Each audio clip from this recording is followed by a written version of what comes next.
राज करना है तो हमें क्या होना चाहिए, मेंटेलिटी हमेशा पॉजिटिव रखनी है।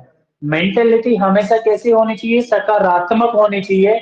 नेगेटिविटी माइंड में नहीं आना चाहिए, चाहे हमारी परिस्थिति कैसी भी हो।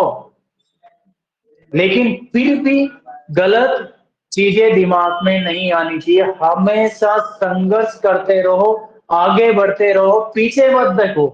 जो हो रहा है होने दो, लेकिन आगे क्या होने वाला हो उसको चेंजेस करने में पूरी कोशिश लगा दो, पूरा दम लगा दो। यही चीज मैं बता रहा था। मान लीजिएगा एक साम्राज्य इधर था, राइट। इस साम्राज्य की जो सेना थी वो क्या थी बेटा, स्मॉल थी।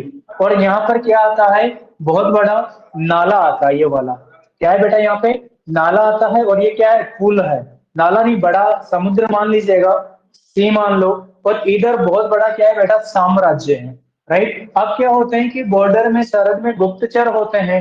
तो यहाँ के जो राजा के सैनिक थे, यहाँ बॉर्डर की जो रक्षा कर रहे थे, तो वो बात कर रहे थे आपस में। ये जो सैनिक थे ये बात कर रहे थे आपस में कि हमारा राजा प्लान कर रहा है इस राज्य को कैप्चर करने के लिए। क्या कर रहा है, प्लान कर रहा है इस राज्य को कैप्चर करने के लिए। अब कुछ दिनों बाद, यानी कि 3 दिन बाद क्या होगा, ये राज्य भी हमारे राज्य में विलीन हो जाएगा, राइट। तो यहाँ पर जो इनका होता सेना, यहाँ पे जो इनका था वो, इन्होंने सुन लिया। सुनते ही ये राजा के पास गए। किसके पास गए, राजा के पास। राजा से बोला कि सामने वाला जो राजा है ये प्लान कर रहा है कि 3 दिन बाद हम पे आक्रमण करने वाला है।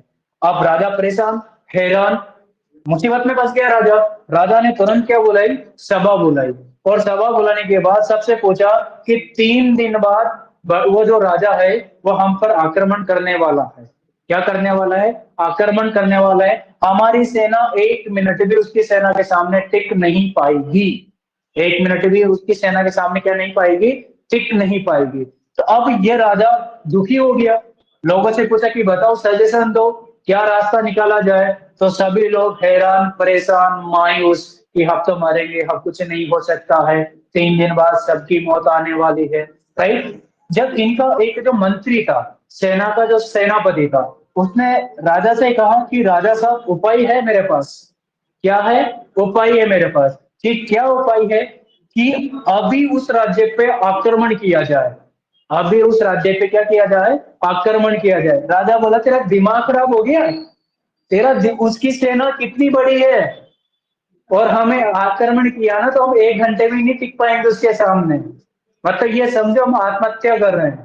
राजा, इसने कहा सेनापति कि 3 दिन बाद हम ऐसे भी मरने वाले हैं। 3 दिन बाद हम ऐसे भी मरने वाले हैं। क्योंकि अभी वो राजा क्या कर रहा है, तैयार हो रहा है। अपनी सेना को क्या कर रहा है, तैयार हो रहा है। पूरी तरह से तैयार नहीं हुआ, अभी मौका है। जीतने के कुछ चांसेस हैं, फिर तो 1% चांसेस नहीं है। तो राजा के दिमाग में आई कि यार तेरी बात तो ठीक है, वजन है तेरी बात में। तो राजा ने कहा ठीक है, सेना को तैयार की जाए। सेना तैयार आई। सेना इधर इस यहाँ से क्रॉस करते हुए कहाँ गई, इस राजा की सीमा पे आ गई सेना, राइट। और ये जो पुल था, इस राजा ने पूरी सेना इधर लेके इस पुल को बारूद से उड़ा दिया। इस पुल से क्या कर दिया, बारूद से उड़ा दिया। और फिर पूरी सेना को बेटा क्या किया उन्होंने, अलर्ट किया। सिर्फ एक ही ऑप्शन, सिर्फ ऑप्शन क्या है, ए ऑप्शन, एक ऑप्शन है। ये ऑप्शन ये है, या तो इस राज्य पे फतेह कर लो या फिर मर जाओ। वापस जाने का कोई मार्ग नहीं है, क्योंकि सारा मार्ग क्या हो गया है, बंद। अब तुम्हारे पास कोई दूसरा ऑप्शन नहीं है।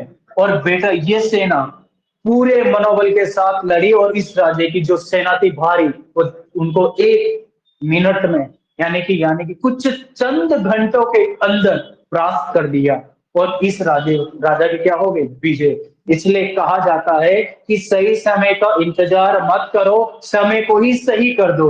जो समय अभी आपके पास है वो सबसे सर्वश्रेष्ठ समय है। अभी से अपनी तैयारी में लगे रहो, क्योंकि समय कभी भी सही नहीं होता है, उसको सही किया जाता है। और याद रखना, कभी भी हम समय के ऊपर निर्भर नहीं है कि हमारे पास अभी टाइम है, बाद में पढ़ लेंगे। नहीं, जो करना कल करना है अभी कर, आज कर, राइट। लेकिन आप कल पे मत डालो अगर जीतना है।